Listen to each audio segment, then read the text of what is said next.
Hey, Joe Zarzaur here for another installment or segment of Zarzaur Law TV.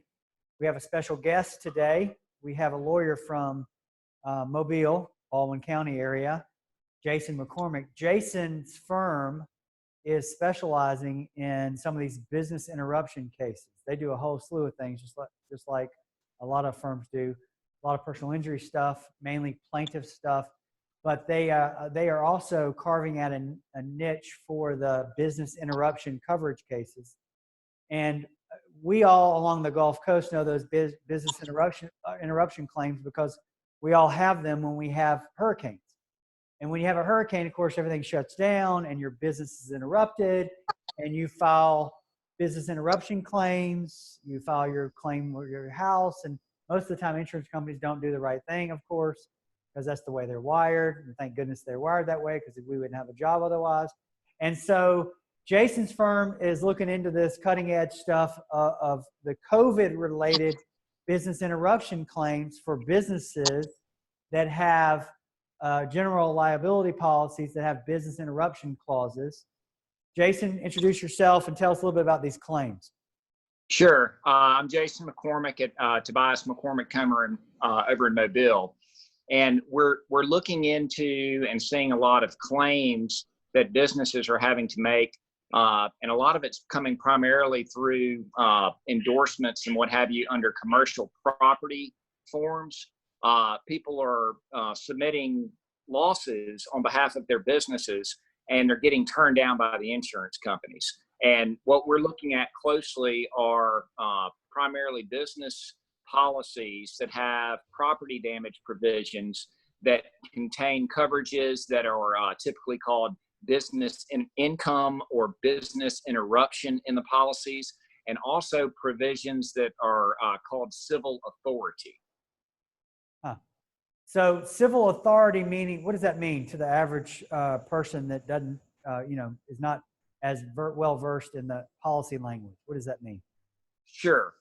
Probably should have started with that. So civil authority are provisions that are put into these insurance policies that trigger if you lose business, if you can't make money with your business because of an act by the government.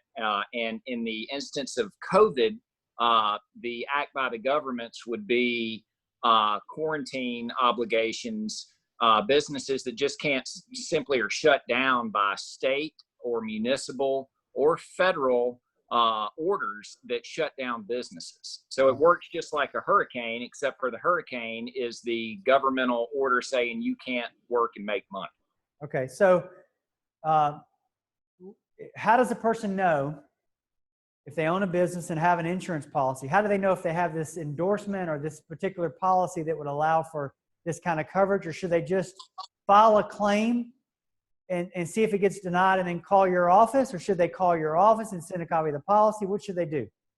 Okay. So a lot of people have already filed claims and have already been denied. And in fact, I haven't seen any instances where an insurance company has said, we're going to cover you. So if you've already filed your claims, you need to get your policies reviewed by a lawyer as well as with the denial letter. If you haven't filed a claim, then at that point you do need probably to get a lawyer to assist you in putting that together and looking at it. Or if you just want to kind of get a review yourself, if you obtain a copy of your policy, and if you don't have it, the easiest way is from whoever the agent is that sold it to you. Get your policy and look through it and see if it has a provision that says civil authority, for example. Okay.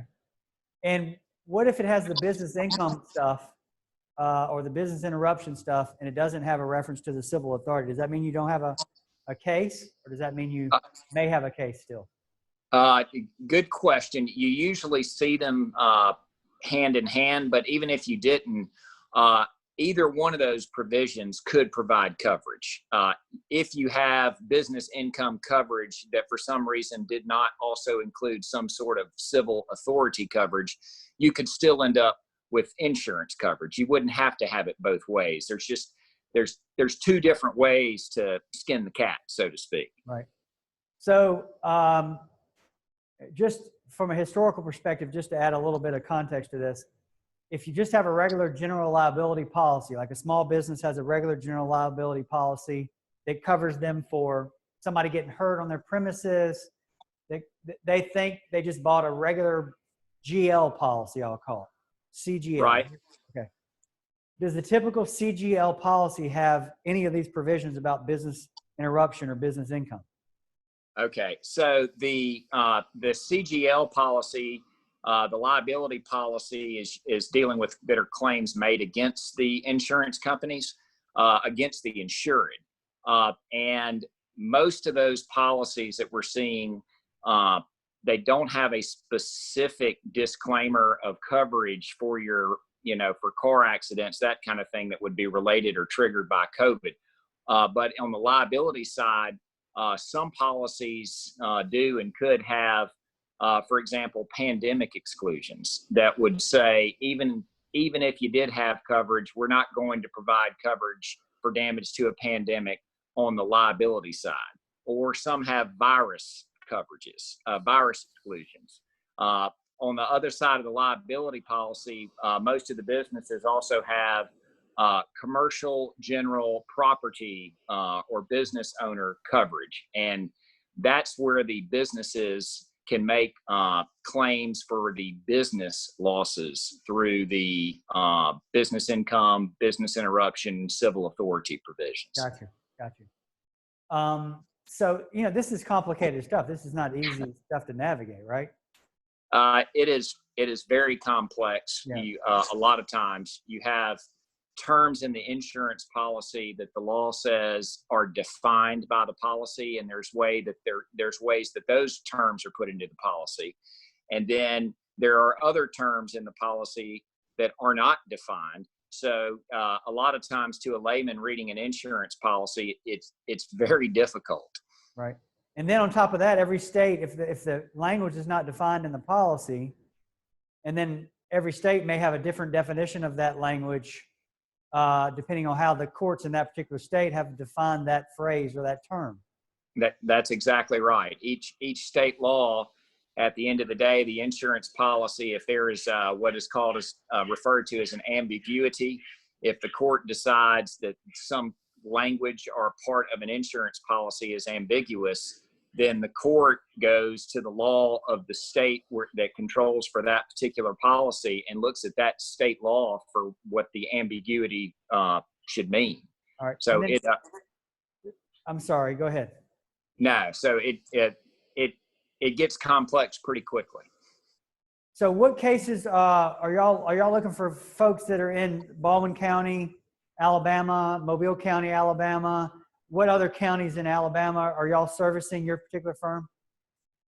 We are primarily, our practice is primarily in Mobile and Baldwin counties. That's where we have been for a long time, and that's what we do.